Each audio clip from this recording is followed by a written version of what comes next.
respostas no Discovery Travel and Living. A Mônica e o Henrique querem saber os requisitos para uma lua de mel perfeita. Seria um hotel de luxo? Surpreendeu. Quem? Eu? Um quarto. Os dois. Uma pitada de aventura? Ou talvez uma dança caliente?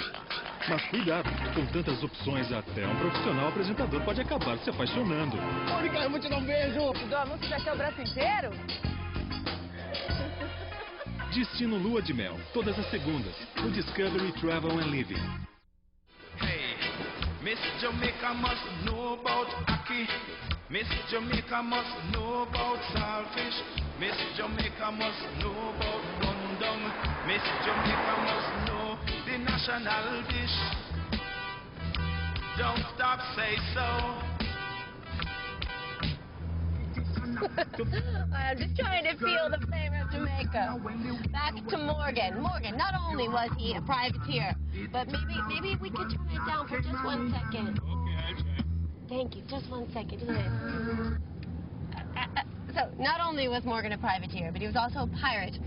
Then he was arrested, jailed, released, then knighted, then made lieutenant governor of Port Royal. That last bit may have had something to do with the fact that his uncle had been the previous governor, but, you know, who knows? What a career, huh? And I'm in Jamaica. I'm going to follow them. Hello. More music. That way she bound to More be in Jamaica. this world and be my real Jamaican girl. Hey, Miss Jamaica must know about reggae. Miss Jamaica must know about minto. She must tell the world about her culture and be proud of the black, the green and gold. Today, Port Royal is little more than a very sleepy fishing village. But back in the golden age of piracy, it was a big city swarming with swashbucklers.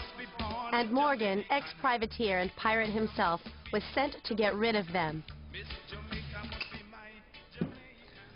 By the time I reached Port Royal in 1675, it had well earned its reputation as both the richest and wickedest city on the globe.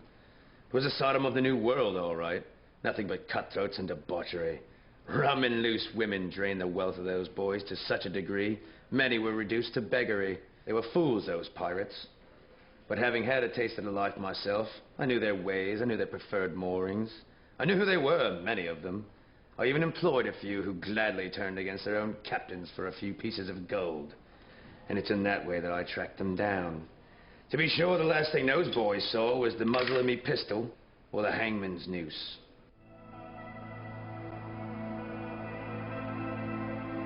Although Morgan did much to stamp out piracy in the region, he died of acute alcoholism and tuberculosis at the age of 53 before he could finish the job. From his years as pirate to privateer to governor, it's been calculated that Morgan amassed a fortune of millions of dollars. But you know what they say, you can't take it to the grave. This cemetery, just outside of Port Royal, dates back to the 1750s. There was a much older one here, just on the other side of this wall, where Morgan himself was buried. However, just 4 years after he died, a massive earthquake hit Port Royal, and the entire cemetery was washed out to sea. And now it's become a mangrove swamp. The cemetery was the least of it. The earthquake caused 3 tidal waves, and with the disease which then spread like wildfire, the total death toll reached between 3,000 and 5,000, 3/4 of the population. In 1692, Port Royal covered 51 acres. After the earthquake struck, in a matter of hours, it was reduced to 33 acres, and it remains nothing more than a tiny fishing village to this day. Doric Gray of the Jamaica National Heritage Trust took me to the waterfront where the old city now lies. Doric, what would Port Royal have been like back in the day, in its heyday? Well, in its heyday, there were a lot of bars and taverns, a lot of smoking and drinking, and as a matter of fact, this is a fragment of 17th century white clay pipe. This is a pipe from the 17th century? And these are found, it's all over the place. You just found that? Yes, yes. Wow. It's all over the place. And these are those bits and pieces, because when you actually go underwater, and the excavations underwater have been able to reveal a lot. I mean, thousands of bottles of wine bottles, pipes, over 3,000 pipes and so on was recovered. In fact, it is said that when the pirates came in, I mean, it was just party till morning. Port Royal was the most important 17th century English city. Why? In the Americas, because of the trade, because of the piracy. They would have been really wealthy. If they were passing through here to get back to Europe with their gold and their silver, they would have been loaded. And yes, they would have... definitely. This is where it is, right here, right along here. If you look out, you'll see that marker out there. That's the extremities. That's where Fort James is, sank in about 35 feet of water. An entire fort. An entire fort. But remember that 2/3 of the city sank underwater. Port Royal is actually a sand spit. And when the earthquake occurred, the sand actually liquefied. So like quicksand, and the buildings went down vertically. Intact, the walls fell in on top and sealed all the contents. So when you're excavating, you are finding artifacts, remains of that fateful day. You are finding complete whole stuff.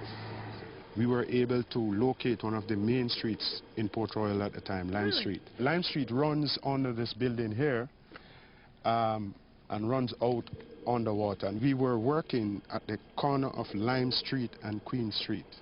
A lot of persons have equalized this site to Pompeii.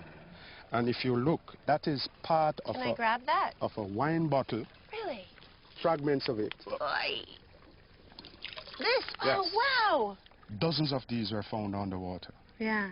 Which is an indication as to what the city was at the time. You weren't kidding, right? About the smoking and the drinking, right? Right, definitely. Smoking and drinking, those pirates, those privateers. Yes, and like the pipes, we find a lot of these all around the place.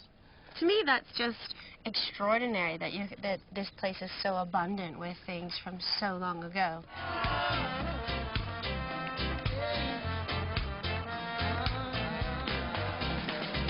Of course, most pirates did their plundering at sea.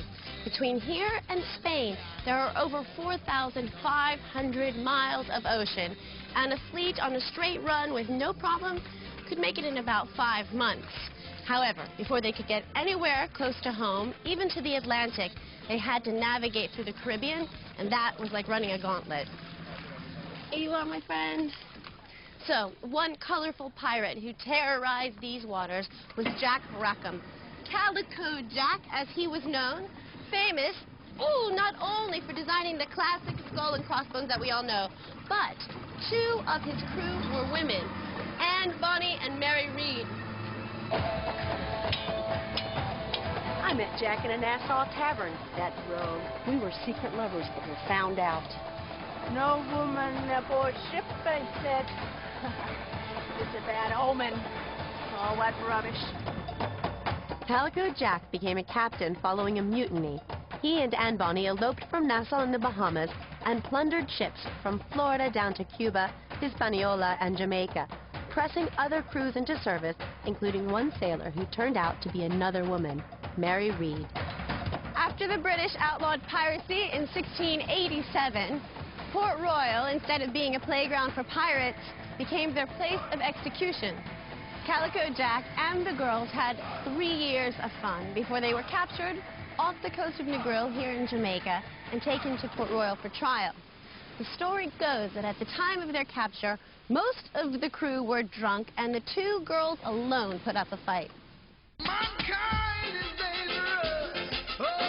Jack was sentenced to death with the rest of his crew, but claiming they were pregnant, the girls escaped the noose and were thrown in jail. Well, this is the woman's jail, and this is one of 2 prisons that were built in the 17th century, in 17th century Port Royal. Yeah. But as you can see, all the cells are still...